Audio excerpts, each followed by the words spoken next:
Yes, good morning, all of you. So, what we are going to learn today? We are going to solve exercise 1.3.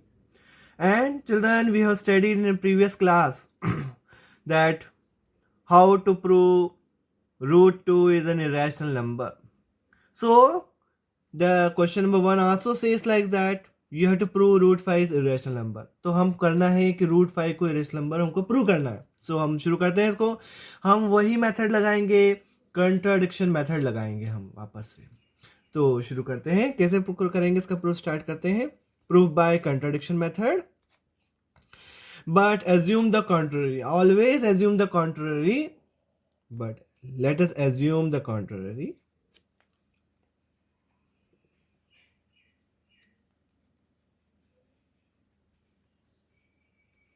That root 5 is rational number. हमें क्या prove करना था? Irrational. हमने मान लिया कि वो रैशनल नंबर है.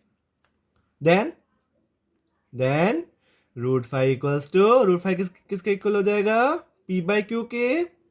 Where p and q are coprime. P और क्यू कैसे हैं? कोप्राइम इंटीजर्स हैं. और क्यू क्या नहीं होगा? जीरो नहीं होगा. क्यू जीरो नहीं होगा. तो कोप्राइम मतलब इनमें दोनों में से कुछ भी कॉमन नहीं है. तो रूट 5 को हमने क्या ले लिया? वापस से पी बाई क्यू ले लिया. ठीक है. अब हम क्या करने वाले हैं? इसकी स्क्वायरिंग करने वाले हैं. Squaring both side. ये तो हो गई हमारी डेफिनेशन रैशनल नंबर की. तो रूट 5 को हमने रैशनल नंबर माना है तो पी बाई क्यू फॉर्म में होगा. क्यू जीरो नहीं होगा और पी ओ क्यू कोप्राइम होंगे. तो स्क्वायरिंग बोथ साइड. अब हम स्क्वायरिंग कर देते हैं दोनों. अब स्क्वायरिंग करने पे क्या आएगा बच्चों? रूट 5 का square equals to p square upon q square. दोनों पे स्क्वायर हो जाएगा. स्क्वायरिंग कर दी हमने. रूट 5 का square 5 equals to p square by q square. अभी क्यू स्क्वायर कहाँ जाएगा? क्रॉस मल्टीप्लाई कर दें तो क्या आया? अपन को क्या चाहिए? क्यू स्क्वायर उधर ले जाता हूं मैं. 5q square equals to p square. देखिए अगर यहाँ रफ में आपको एक बार और एक्सप्लेन कर देता हूँ. मीन्स क्रॉस मल्टीप्लाई किया तो क्या है? 5q square equals to 1 into p square. देखिए ठीक है. 1 इंटू पी स्क्वायर और 5 इंटू क्यू स्क्वायर. तो क्या आया? 5q square equals to p square. अगर मेरे को क्यू स्क्वायर की वैल्यू निकालनी है तो क्यू स्क्वायर की वैल्यू कितनी हो गई? पी स्क्वायर बाय 5 आ गई. तो क्या हुआ? इसका मतलब कि आपने एक थ्योरम पढ़ी थी.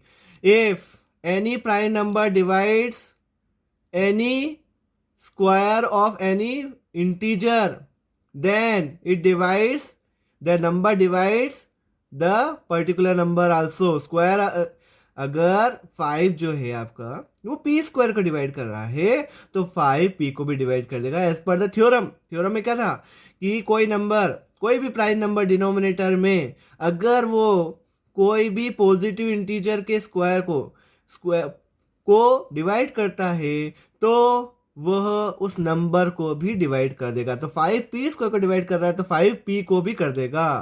क्यों क्या लिखेंगे? Here 5 divides. क्योंकि अब डिवाइड करने में क्या आ रहा है? क्यू स्क्वायर आ रहा है इसलिए ऐसा लिख सकते हैं. क्यू कैसा नंबर है? क्यू आपका कैसा नंबर है? आपका इंटीजर है क्यू. पी और क्यू कोप्राइम इंटीजर थे तो इंटीजर का स्क्वायर तो इंटीजर ही आएगा. तो हियर 5 डिवाइड्स पी स्क्वायर. तो इट इंप्लाइज रिजल्ट क्या आएगा? 5 डिवाइड्स पी आल्सो. तो 5p को भी डिवाइड कर रहा है. अगर 5p को डिवाइड कर रहा है मींस 5 को क्या ले सकते, p को क्या ले सकते हैं? मतलब p कुछ मिलके बना 5 इंटू एम से. मतलब 5 से डिवाइड कर रहा है मतलब 5 की टेबल में आ रहा है. तो 5 की टेबल में आ रहा है तो 5 इंटू समथिंग. जैसे मैंने 35 लिखा. अब 35 को मैं क्या ले सकता हूँ? 5 इंटू 7 लिख सकता हूँ. ठीक है. 35 को क्या लिख दिया? 5 इंटू 7. 40 को क्या लिख सकता हूँ? 5 इंटू 8 लिख सकता हूँ. वैसे ही मैंने यहाँ p को क्या लिख दिया? 5 इंटू समथिंग लिख दिया और वो हमको मालूम नहीं है तो हमने m ले लिया. नोट कर लिया कि हमने m डिनोट कर लिया उसको. तो p हो गया 5m. अब ये जो वैल्यू आई हमारी p इक्वल टू 5m ये मैं इसमें किस में सब्स्टिट्यूट कर रहा हूँ? इसको मैं इक्वेशन नंबर 1 डाल देता हूँ. इसमें सब्स्टिट्यूट करता हूँ. देयरफॉर सब्स्टिट्यूटिंग द वैल्यू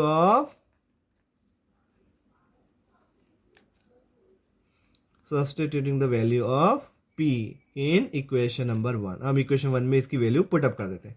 तो पुटअप करने में क्या आया? Q square equals to p की वैल्यू कितनी है हमारी 5m, 5m का स्क्वायर बाय 5। देखिए मैंने क्या करा, इस पी की वैल्यू, ये पी है, ये पी की वैल्यू कितनी आई मेरे पास 5m आई, ये इसमें रख दी 5m, पी की वैल्यू यहाँ रख दी, नीचे 5 चल ही रहा है। तो इससे क्या रिजल्ट आएगा बच्चों, देखो इससे रिजल्ट आया implies q square equals to 5 का स्क्वायर 25, 25m स्क्वायर बाय नीचे क्या चल रहा है 5, 5 5 जो कितना हो गया 25 हो गया। और इससे क्या रिजल्ट आने वाला देखिए आप, इससे क्या रिजल्ट हमको मिलने वाला है। अब ये जो 5 आया है मैं ये क्यू के डिवाइड में ले आता हूँ, तो इट इम्प्लाइज रिजल्ट आया q square by 5 equals to कितना हो गया 5m square, sorry m square हो गया सर। ठीक है, तो वापस से आप देख लीजिए, वापस वही आ गया 5 डिवाइड्स क्यू स्क्वायर, तो 5 डिवाइड क्यू आल्सो, वही रिजल्ट वापस आ गया जो हमने अभी पढ़ा था कि 5 डिवाइड्स पी स्क्वायर, ये अभी पढ़ा हमने 5 डिवाइड, देखो वही का वही इक्वेशन आ गई, यहाँ पे पी स्क्वायर बाय 5 था, यहाँ क्यू स्क्वायर बाय 5 है, तो वही रिजल्ट हमारे पास वापस दोबारा आ गया। तो हम क्या लिखेंगे, वापस थ्योरम लगा देते हैं इसी के अंदर, तो हियर तो will write here 5 divides Q square, it implies, तो क्या रिजल्ट आया 5 डिवाइड्स क्यू आल्सो। अब आप देखिए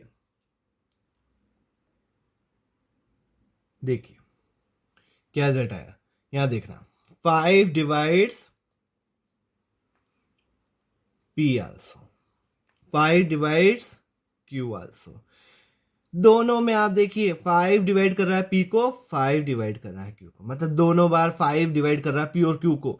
और हमने क्या देखा, देखो हमने क्या देखा था कि पी और क्यू कैसे हैं, को प्राइम, को प्राइम का मतलब क्या था बच्चों, जिसमें कुछ भी कॉमन ना हो। और हमारे पास क्या कॉमन आ रहा है दोनों में 5 डिवाइड कर रहा है पी को भी, 5 डिवाइड क्यू को भी, इट इम्प्लाइज रिजल्ट आया 5 divides both P and Q, 5 P और क्यू दोनों को डिवाइड कर रहा है, means 5 is a common factor, it implies 5 is a common factor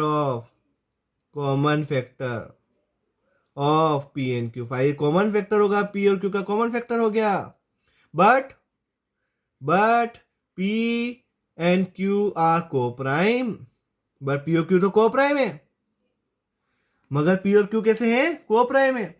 अगर को प्राइम होते हैं तो मतलब क्या होता है, कुछ भी कॉमन नहीं होना चाहिए, therefore we got a contradiction, therefore हमें क्या मिल रहा है, कंट्राडिक्शन मिल रहा है, therefore we got a contradiction.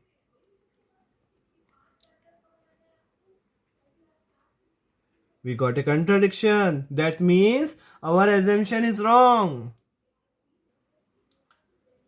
Therefore we got a contradiction. Therefore our assumption is wrong. जो हमने माना ही वो गलत माना हमने. Therefore our assumption is wrong. और अगर हमारा assumption wrong है तो सही क्या है? Therefore √5 is an irrational number. तो √5 क्या हो गया बच्चों, irrational number हो गया।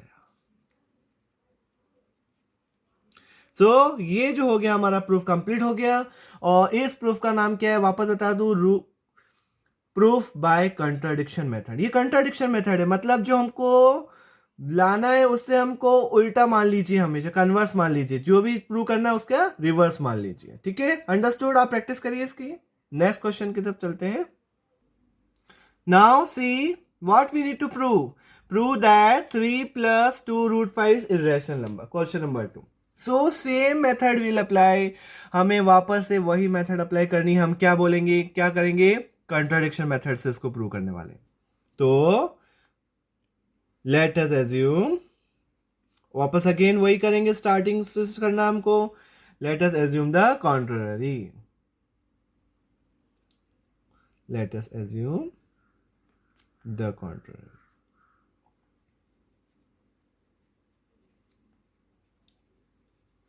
3 + 2 √5 इज रैशनल नंबर। हमने क्या मान लेते हैं इसको, रैशनल नंबर मान लेते। तो हमने इसको रैशनल नंबर मान लिया, तो किस फॉर्म का होगा, therefore 3 + 2 √5 equals to p/q and p and q are coprime integers. And q क्या नहीं होना चाहिए, 0 नहीं होना चाहिए। तो ये हो गया हमारा रैशनल नंबर की डेफिनेशन के अकॉर्डिंग पी बाई क्यू पर ने मान लिया। अब उनको क्या करना है, मैं क्या करने वाला हूं, देखिए अब ये जो +3 है मैं उसको उधर ले जाने वाला हूं। तो 2√5 equals to p by q -3 को मैं उधर ट्रांसपोज कर दिया। तो क्या आया रिजल्ट, 2/2√5 इक्वल्स टू, अब एलसीएम ले लीजिए, डिनोमिनेटर सेम नहीं है, एलसीएम ले लीजिए। तो क्या आया, p -3q/q। अच्छा ये जो 2 है ये कहाँ आ जाएगा अगले स्टेप में, नीचे ले आइए। √5 इक्वल्स टू, देखिए √5 इक्वल्स टू p -3q, और ये 2 आपका कहाँ आ रहा है, डिनोमिनेटर में आ जाता है 2q, तो 2 यहाँ से हट गया। और आप देखिए आप √5 कैसा नंबर होता है और ये कैसा नंबर होता है। अब एक बात सुनिए आप मेरी बात, अगर आप रेशनल नंबर में कुछ भी प्लस कर दें, माइनस कर दें, मल्टीप्लाई कर दें, डिवाइड कर दें, नॉन जीरो होना चाहिए। अगर कर दें तो वापस रेशनल नंबर या, और क्यों जीरो है ही नहीं, पहली बात तो हमने देखा क्यों जीरो है ही नहीं, और क्यों जीरो नहीं है, और हमने देखा कि कुछ भी मल्टीप्लाई डिवाइड कर दे, आप रेशनल नंबर ले लीजिए, कोई सा भी रेशनल नंबर ले लीजिए, 3/4 7/8, उसमें आप +3 कर दीजिए, +8 कर दीजिए, आप डिवाइड कर दीजिए, मल्टीप्लाई कर दीजिए, कुछ भी कर दीजिए, वो रेशनल नंबर ही होगा। इसी तरह से हमारा जो राइट हैंड साइड पार्ट है RHS, ये जो हुआ, ये हुआ अपना राइट हैंड साइड पार्ट, और ये हुआ लेफ्ट हैंड साइड पार्ट। अच्छा क्वेश्चन नंबर 1 में हमने क्या प्रूव किया था, बताओ जल्दी से। क्वेश्चन नंबर 1 में हमने प्रूव करा कि √5 इरेशनल नंबर होता है, प्रूव किया था अभी हमने पूरा। तो LHS तो है हमारा इरेशनल नंबर, LHS तो आ रहा है हमारा इरेशनल नंबर,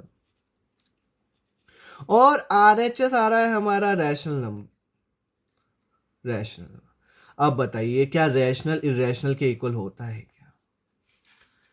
तो जब भी हम कुछ मानेंगे, जैसे हमने अभी माना था कि 3 + 2√5 से रैशनल नंबर हमने माना, मगर हम जब भी मान रहे थे हमें कुछ गलत चीज मिल रही है, हमने माना गलत, उल्टा माना था, हमने कंट्री माना था, जो दे रखा उससे उलट माना था, तो हमने क्या करा, अभी क्या हो रहा है हमारे पास कि इरेशनल नंबर और रैशनल नंबर इक्वल आ रहे हैं। Therefore LHS irrational number, RHS rational number, therefore irrational number equals to rational number के इक्वल आ गया, और ऐसा इक्वल आ जाएगा, that is impossible, this is impossible. ये तो इम्पॉसिबल है कि आप रैशनल नंबर तो बिल्कुल डिफरेंट होते हैं, हमें ये मालूम है अच्छे, this is impossible, therefore our assumption is wrong, therefore we got a contradiction, therefore we got a contradiction, हमें कंट्राडिक्शन मिल रहा है, और कंट्राडिक्शन मिल रहा है तो हमने क्या करा, therefore our assumption is wrong, तो हमने जो माना वो बिल्कुल गलत माना, therefore our assumption is wrong. और अगर हमारा assumption रॉन्ग है तो सही क्या है बताइए, therefore 3 + 2√5 is a rational number. और ये हो गया हमारा क्वेश्चन नंबर कंप्लीट। देखिए समझ में आया आप सबको। अब हमारा बचा है क्वेश्चन नंबर 3, उसको भी अपन कर देते हैं। There are 3 parts in that question, so let us do all the 3 parts and let's solve. Now see again same next question, prove that the following are irrational and among them first one is 1/√2. So same method we'll apply again and again. Solution, let us assume the contrary. हमने वापस से वही कर लेंगे कि हमने मान लेते हैं कि ये कैसा नंबर है, irrational number. Let us assume the contrary, that 1/√2 is rational number। हमने इसको प्रूव करना है कि रैशनल नंबर मान लिया, और रैशनल नंबर मान लिया तो किसके इक्वल होगा बच्चों, p/q के। p और q कैसे होंगे, coprime, same and same thing we are doing again again, p and q are coprime, and q क्या नहीं होना चाहिए, 0 नहीं होना चाहिए, ठीक है। और ये हो गया हमारा इतना। अब आगे, अब क्या करना है आपको, क्रॉस मल्टीप्लाई कर दीजिए। क्रॉस मल्टीप्लाई करने पे कितना आया, q equals to √2p, q कितना आ गया, √2p। अब आपको मालूम है, क्या मालूम है बच्चों, तो हमें ये मालूम है कि अगर हम इरेशनल नंबर का किसी भी नंबर से मल्टीप्लाई कर देते तो इरेशनल ही होता है। क्या होता है वो, इरेशनल नंबर होता है। वापस बोलूं, कोई भी इरेशनल नंबर का आप एक रेशनल नंबर से या इंटीजर से मल्टीप्लाई कर देते हो तो कैसा नंबर होता है? इरेशनल नंबर ही होता है। अगर आप ये स्टेप समझ में नहीं आ रही है तो आप एक स्टेप और कर सकते हैं, एक और इजी तरीका था। तो आप ये 1/√2 को ले लीजिए, आप इसको रेशनलाइज कर दीजिए। आप रेशनलाइज करना आता है आपको? क्लास साइंस में पढ़ा आपने रेशनलाइज करना, कि किस तरह से अपन रेशनलाइज कर सकते हैं। तो आप देखिए मैंने इसको रेशनलाइज कर दिया, इस तरीके से कर लीजिए, ज़्यादा आसान रहेगा आप सबके लिए। तो मैंने क्या करा, रेशनलाइज करने के लिए √2 का मल्टीप्लाई कर दिया ऊपर नीचे, √2/2 इक्वल्स टू p/q हो गया। अब आप जो 2 है ये कहाँ ले जाइए, ऊपर ले जाइए, √2 इक्वल्स टू 2p/q। अब बताइए, अब देख लीजिए आपके लिए और ज्यादा इजी हो गया। √2 कैसा नंबर है? इरेशनल नंबर है। और 2p/q कैसा नंबर है? रैशनल नंबर है। क्योंकि आप रैशनल नंबर पे कुछ भी ऑपरेशन कर दो, प्लस माइनस मल्टीप्लाई डिवाइड, वो हमेशा रैशनल नंबर ही रहेगा। तो ये हो गया। तो क्या रिजल्ट आया? देयरफॉर इरेशनल नंबर किसके इक्वल हो गया? इक्वल्स टू रैशनल नंबर के इक्वल हो गया। And this is impossible. और ये क्या है? इम्पॉसिबल है। This impossible.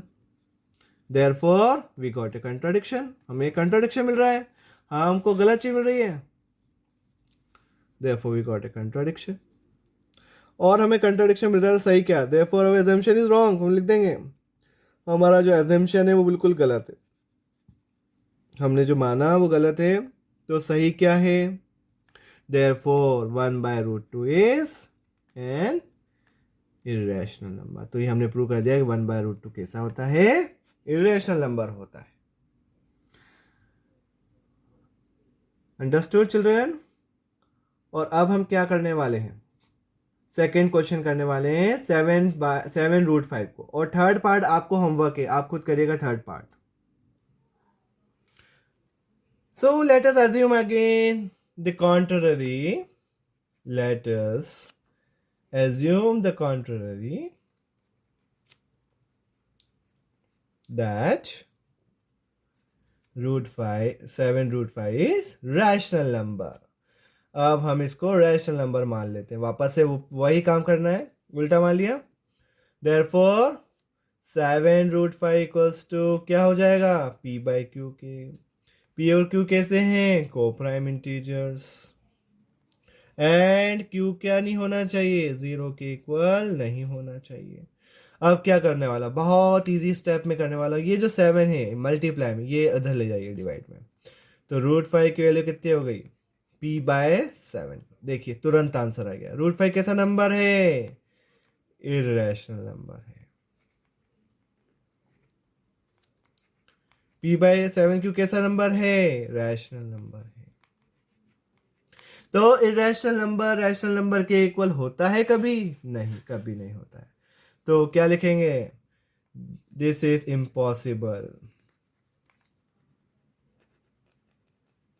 What is impossible? This is impossible that irrational number equals to rational number के इक्वल हो जाए, ये impossible है। Therefore we got a contradiction. Again we got a contradiction, हमें contradiction मिल रहा है। और therefore our assumption is wrong. तो हमने जो माना वो बिल्कुल गलत है। और हमारा assumption wrong है, तो सही क्या है बताओ? Therefore सही क्या है बताओ? Therefore 7√5 is an irrational number.